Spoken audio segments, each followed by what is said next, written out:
Magkakahawak ng kamay, sama-samang naglalakbay, maglilingkod gamit ang talento at kakayahan. Tahanan ng masasaya at makulay na kabataan. Kami ang Ministries at Kabataan ng Ina ng Bagong Bayan.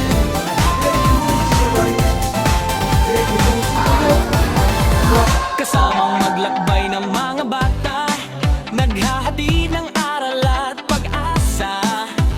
Misyon ay mag-ebanghelisasyon